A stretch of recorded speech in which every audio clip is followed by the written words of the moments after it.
I want to talk about measuring your deeds. Sometimes it could ruin relationships, so people would consider it as a taboo within friendship, or even brotherhood, or sisterhood, or siblinghood. Measuring your deeds. What is it? What is it that I'm talking about? I'm talking about, oh, I have done this, I have done that for you, and you have done this, and you haven't done that for me. All right.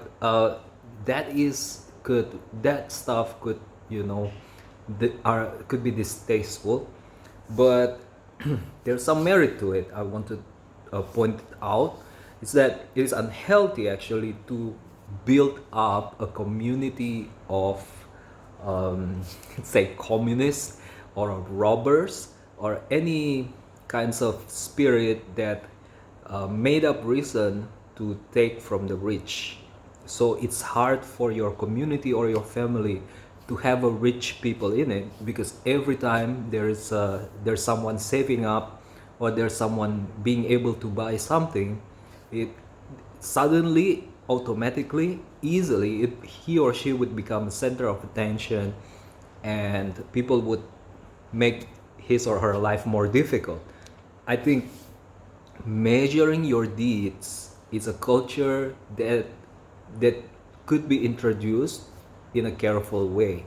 So you want to develop this reciprocity as well. So obviously, measuring your deeds is something that is always at the back of your mind.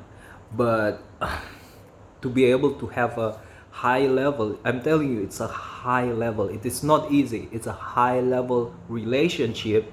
You you have these symptoms of a high level of relationship where it is easy to talk about deeds, the quality of your deeds, to your peers, to your friends, to your siblings, or to your parents even, because your relationship is strong like that. And measuring your deeds with them is not going to ruin that relationship.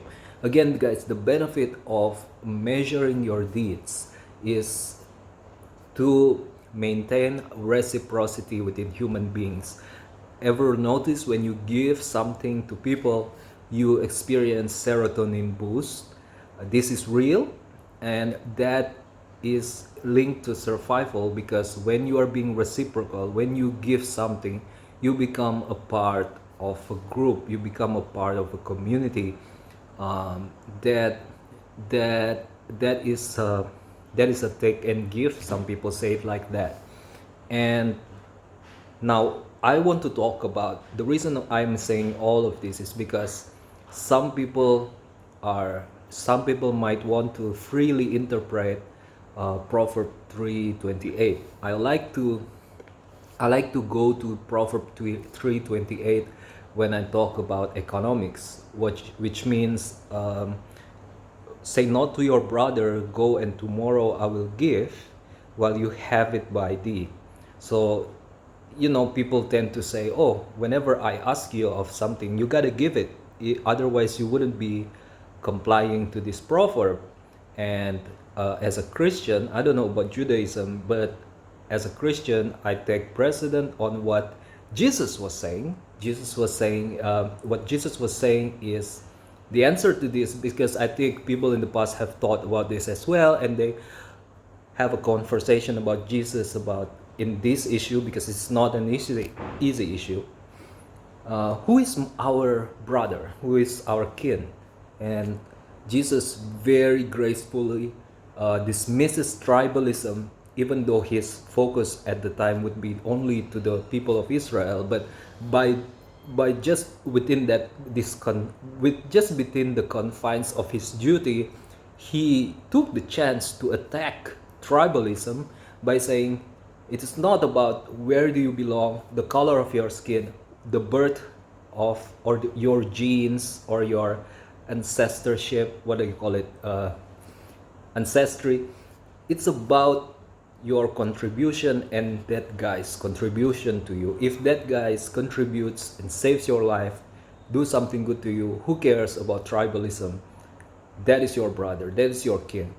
And the proverb, he answers also, I think, the Proverb 3:28, which says which talks about reciprocity. Okay, like sometimes we help people out, especially within our community, and we don't get anything back. That is just normal.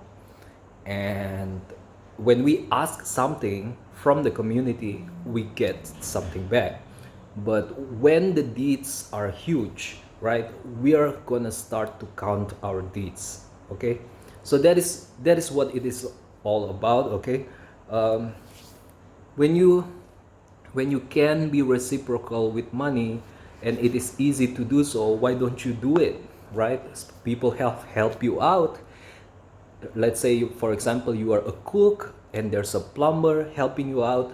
The plumber is not hungry right now, so he's not going to eat your food, or maybe your food are gourmet and he's not really going to pay all that money for his food. It is absolutely his volition to do so, in his volition.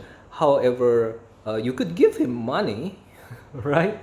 Even though you are in the same church or whatever, and he said, "No, no, I don't need that money," or "You don't really have to pay that much," right? If you could, why don't you pay it? Or ask, or and you shall receive. If he asks you for that money, uh, for the past time when you are poor, for example, if he asks you for that money for that particular help, it would be reciprocal. It would fulfill the meaning of reciprocity. If you give that money, why make things harder for you? Just do it. Just like, albeit yes, you've helped him also in the past, right? And you feel unappreciated. Such feeling is real.